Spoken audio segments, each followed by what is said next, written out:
ஒரு சீரான பகடை உருட்டப்படும் போது ஒற்றை எண் கிடைக்க நிகழ்தகவு என்னன்னு கேட்டிருக்காங்க. ஃபஸ்ட்டு இந்த பகடையை வச்சே இந்த சம பார்த்துடலாம். சரிங்களா?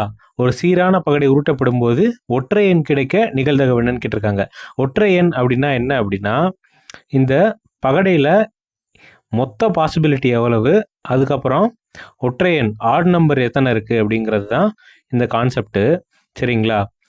இதை வந்து n of a by n of s அப்படின்னு சொல்லுவாங்க. இந்த ஃபார்முலா மொத்த பாசிபிலிட்டி எவ்வளோ, அதில் நமக்கு வேண்டிய பாசிபிலிட்டி எவ்வளோ அப்படிங்கிறத கண்டுபிடிக்கிறது தான் இந்த சம். சரிங்களா?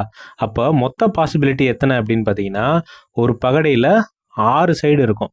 உங்களுக்கே தெரியும், பகடையில் மொத்தம் 6 சைடு இருக்கும். இதில் ஒற்றை எண்கள் எத்தனை சான்ஸில் கிடைக்கும் அப்படின்னு பார்த்தோம்னா 1, அதுக்கப்புறம் 3, அதுக்கப்புறம் 5, 3 பாசிபிலிட்டியில் தான் கிடைக்கும். சரிங்களா?